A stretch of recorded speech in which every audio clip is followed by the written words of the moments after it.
Et 5 juin, la RTS rend hommage à Maître Abdoulaye Wade, une figure emblématique de notre trajectoire démocratique. À travers des reportages inédits, des documentaires et des témoignages poignants. Un rendez-vous historique placé sous la présidence de son Excellence, le président Bassirou Diomaye Diakhar Faye.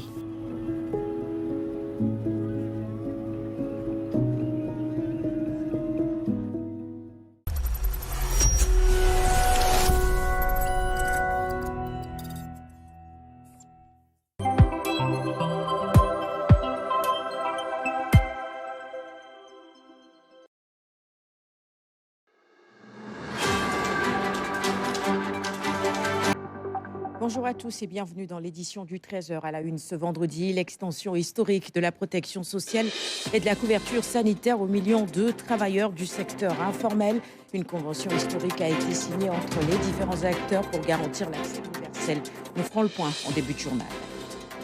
Et puis retour sur les temps forts de la 5e rencontre internationale, les vecteurs de développement. Décideurs et chercheurs réfléchissent autour des enjeux et fixent les nouvelles priorités de la filière. Objectif, réduire les importations de l'air industriel et booster la production locale. Enfin, dans le 13h des régions, nous irons à Diourbel où le programme éducation policière sénégalaise s'installe au lycée d'enseignement général pour consolider le dialogue entre les forces de l'ordre et la jeunesse, vous le verrez. Je vous le disais, dans le secteur informel, les acteurs vont désormais bénéficier de la couverture sanitaire et de toutes les prestations familiales au même titre que les travailleurs du secteur formel. Un tournant historique qui va améliorer, vous l'imaginez, les conditions de vie de ce maillon important de notre économie. Mami Manguendao revient sur la signature de convention entre le ministère du Travail, la CSS, l'IPRES et les artisans. Au Sénégal, les acteurs de l'économie informelle amorcent un tournant majeur avec l'élargissement de la protection sociale aux petits contribuables. Une réforme matérialisée par la signature de conventions entre le ministère de la fonction publique, du travail et de la réforme du service public, la Caisse de sécurité sociale, l'IPRES et la Mutuelle sociale nationale des artisans du Sénégal. Nous venons de corriger presque une injustice presque historique, en leur offrant donc une protection sociale. Ils vont devoir donc désormais bénéficier de les prestations familiales, accidents, maladies professionnelles, au même titre que les autres acteurs du secteur formel. Avec cette réforme, les travailleurs du secteur informel pourront désormais accéder aux dispositifs de protection sociale au même titre que ceux du secteur formel. Les artisans auront désormais leur retraite. La Caisse de sécurité sociale pourra les prendre en charge quand ils seront malades. On s'en réjouit, vraiment. Ça ne concerne que la santé au début, mais aujourd'hui, je crois que les instruments sont assez éprouvés pour donc pouvoir donc étendre vers les autres branches donc la sécurité sociale. Donc nous espérons que ça va aller vite et les acteurs sont assez sensibilisés pour pouvoir donc animer donc l'activité. Une réforme qui marque un pas décisif vers une couverture sociale plus inclusive avec l'ambition d'intégrer durablement les acteurs de l'économie informelle au système de protection sociale au Sénégal. Et puisque nous étions dans le milieu du travail, restons-y pour relayer les complaintes du syndicat unique des travailleurs du Trésor. Il dénonce la nouvelle disposition du Code général des impôts qui prévoit le transfert du recouvrement des impôts des collectivités territoriales à la Direction générale des impôts et domaines. Le syndicat y voit une remise en cause de ses prérogatives historiques. Nous retrouvons Mamadou Sall pour plus de détails. Les travailleurs du Trésor ont exprimé leur désaccord face à la nouvelle réforme du Code général des impôts. Pour les syndicalistes, le transfert du recouvrement des impôts des collectivités territoriales est une compétence historiquement exercée par l'administration du Trésor au profit des collectivités territoriales. La réforme n'est pas bonne pour les collectivités territoriales puisqu'elle va constituer un véritable problème par rapport à la visibilité de la disponibilité de la trésorerie dans le cadre de la gestion qui nous est confiée. La réforme n'est pas bonne par rapport au compte unique du Trésor qui est aujourd'hui une réalité et qui doit être impacté le plus vite possible par rapport à la mobilisation des ressources. Le syndicat considère ainsi que cette disposition du futur Code général des impôts risque d'affaiblir les missions du Trésor et de créer une confusion dans l'organisation des finances publiques. Donc nous demandons officiellement à ce que le transfert du recouvrement des impôts d'État qui est intervenu en 2009 soit évalué par la Cour des comptes. Face à ce qu'il qualifie de tentative inopportune, infondée et inélégante, le syndicat assure qu'il usera de tous les moyens légaux pour faire face à cette mesure. Nous mettrons en place un plan d'action et aucun moyen de lutte syndicale n'est exclu pour faire face à cette tentative de démantèlement de notre administration. Les travailleurs sont engagés, ils sont déterminés. Le syndicat unique des travailleurs du Trésor annonce d'ailleurs l'élaboration prochaine d'un plan d'action pour faire face à cette réforme qu'il rejette. Et cette question maintenant, comment améliorer la prise en charge des enfants victimes en danger ou en conflit avec la loi? La Direction générale de la protection judiciaire et sociale a organisé un atelier de partage et de consolidation des référentiels. Objectif, harmoniser les pratiques professionnelles visant à protéger nos mineurs. Ndeye Koumba Ndiaye. Après Kaolack et Thiès, c'est à Saint-Louis que s'est poursuivi le processus de consolidation et de stabilisation des référentiels en matière de protection judiciaire et sociale. Autorités administratives, chefs de service, présidents des tribunaux du ressort de la Cour d'appel de Saint-Louis, tous ont pris part à la rencontre. Elle s'inscrit dans une dynamique de renforcement des outils d'intervention destinés à assurer une meilleure protection des mineurs au Sénégal. Le point essentiel est qu'aujourd'hui, dans le cadre de la mise en œuvre de la stratégie nationale de protection de l'enfant, mais également surtout des missions dédiées aux comités départementaux de protection de l'enfant, chaque acteur a une partition à jouer. Et nous, en tant que direction générale, nous avons des services sur toute l'étendue du territoire national. Notre rôle, c'est d'outiller suffisamment l'ensemble de nos services pour améliorer qualitativement les prestations dédiées à ces enfants. La Direction générale de la protection judiciaire et sociale joue un rôle important dans la protection des enfants vulnérables. Dans les missions assignées à la Direction générale, nous assurons, au-delà de la prise en charge et de l'accompagnement des mineurs, victimes, témoins, en conflit avec la loi et en danger, nous sommes également l'autorité centrale en matière d'adoption et nous assurons également le contrôle et également le suivi et le contrôle de tous les établissements publics et privés accueillant ou hébergeant des enfants au niveau national. Au terme des discussions, les participants ont convenu de tout mettre en œuvre pour bâtir un système de protection des enfants plus cohérent et plus efficace. Je vous le disais, c'est un enjeu capital pour notre souveraineté alimentaire. Réduire notre dépendance aux importations de lait et booster la production nationale. Tout le sens de la 5e édition des rencontres internationales, les vecteurs de développement. La rencontre était axée sur les enjeux scientifiques et les perspectives de croissance de la filière laitière. Hawa Habitiam pour plus de détails. Face à une demande de plus en plus forte, la filière laitière connaît aujourd'hui une profonde mutation. Malgré les efforts engagés pour renforcer la production nationale, le pays reste encore largement dépendant des importations en produits laitiers. Nous avons des contraintes d'ordre alimentaire, des contraintes d'ordre sanitaire. Tout cela fait que finalement, il est difficile d'arriver à des niveaux de production élevés. Et c'est la raison pour laquelle on compte sur la science et la technique pour essayer de faire des pas qualitatifs en termes de, d'amélioration, non seulement du niveau de productivité et de production, mais aussi d'amélioration de toute la filière. Doubler la production laitière dans les pays de la CEDEAO d'ici 2030 demeure l'une des grandes ambitions de l'organisation sous-régionale afin de stimuler la production locale en Afrique de l'Ouest. Nous avons financé 24 initiatives locales sur la promotion de l'emploi des jeunes sur la filière lait locale.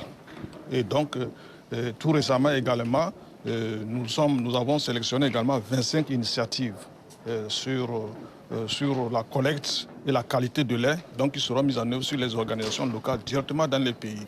Au Sénégal, plusieurs projets sont actuellement mis en œuvre pour dynamiser la production laitière nationale.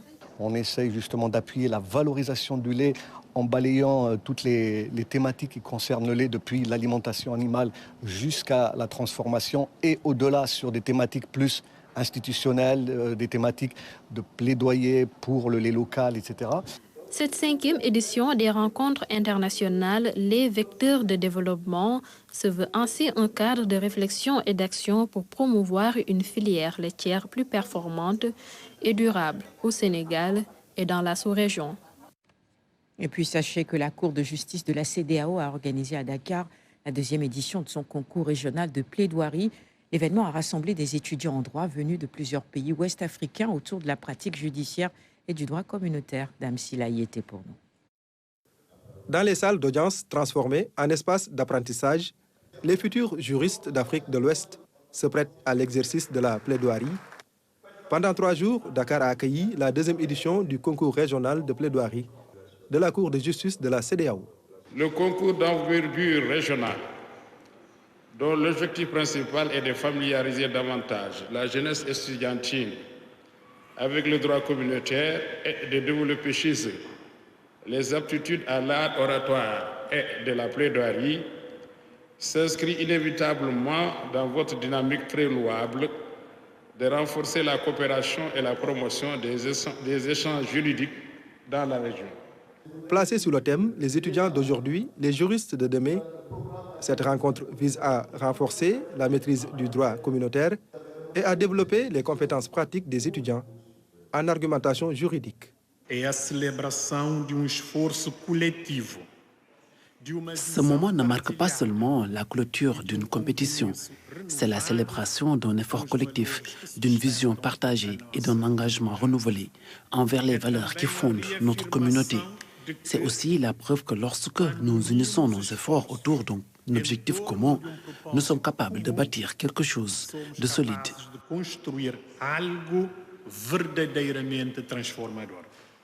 Des universités du Bénin, de la Côte d'Ivoire, de la Guinée, du Sénégal et du Togo ont pris part à cette compétition régionale. Le Cap-Vert est également représenté à travers des observateurs issus d'établissements de formation en droit. Cap de fin pour le projet SAGEF. Après des années de mise en œuvre, il arrive à son terme. Porté par Oxfam Sénégal et ses partenaires, ce programme dédié à l'entrepreneuriat des jeunes et des femmes à travers le numérique clôt donc ses activités autour d'un bilan encourageant et des perspectives prometteuses. Diary Bassirou Cissé pour le compte-rendu. Lancé en 2023, SAGEF, projet de soutien numérique à l'entrepreneuriat des jeunes et des femmes. Il est mis en place pour accompagner les bénéficiaires dans l'intégration des outils numériques afin de renforcer et de dynamiser leurs activités économiques. Pour ce faire, nous avons pu, avec l'accompagnement d'Oxfam, l'université a pu mettre en place un cadre d'échange et de travail, donc en mettant à disposition des formateurs et des coachs qui ont accompagné les jeunes donc pour développer des solutions numériques qui ont été réalisées suivant une approche d'identification des besoins des femmes. À travers un dispositif développé par l'université Cheikh Hamidou Kane, une trentaine de jeunes ont été accompagnés dans le cadre du programme pour développer des solutions adaptées aux besoins des 15 GIE sélectionnés pour le projet. Avec l'appui de nos coachs de l'UNCHK, que je remercie de passage, nous avons eu à vendre nos solutions, aller voir les dames qui ont été réceptives, qui nous ont montré, qui nous ont parlé comme nos mamans. Et grâce à elles, on a eu aujourd'hui à mettre en place ces solutions qui aident nos mamans à commercialiser le produit, à atteindre un public plus large et à accroître le revenu. Maintenant, ça nous permet aujourd'hui quand même de nous connecter sur les nouvelles techniques de technologie, de vendre à travers les réseaux, mais aussi d'avoir des clients diversifiés. Ça a montré quand même que nous avons besoin d'ouverture dans d'autres marchés. L'accès des jeunes et des femmes aux opportunités économiques à travers le numérique demeure au cœur des programmes d'Oxfam. Face à ces défis, l'organisation appelle à la mobilisation de l'ensemble des acteurs concernés. Oxfam ne peut pas être seul dans ce chantier. Nous avons les compétences, les expertises pour agir sur certains aspects, mais nous avons besoin d'autres acteurs. Nous avons besoin des acteurs du secteur privé qui sont dans le secteur du numérique. Nous avons besoin aussi des acteurs étatiques qui sont là pour veiller à ce que des cadres légaux porteurs d'opportunités soit là. Pour Oxfam, la clôture de ce projet ne marque pas une fin en soi. Elle constitue plutôt une opportunité de renforcer les synergies d'action et de poursuivre les initiatives en faveur de l'autonomisation économique des jeunes et des femmes. Fin de la première partie de ce journal. Place tout de suite à l'actualité consacrée à nos régions.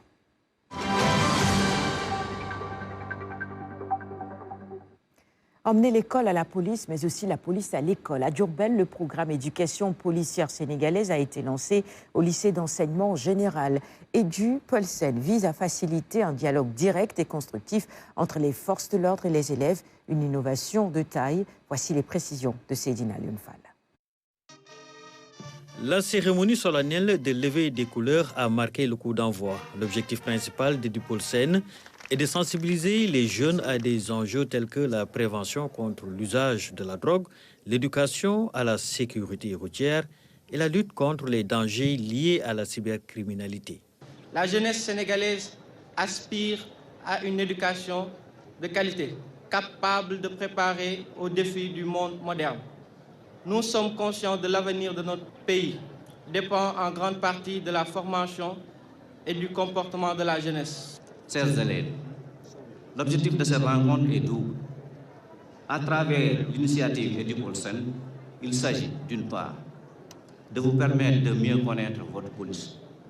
D'autre part, nous aborderons le sujet crucial, le fléau des drogues et la cybercriminalité. La présence de tous les acteurs témoigne de l'importance accordée à ce projet par les différentes instances de la région.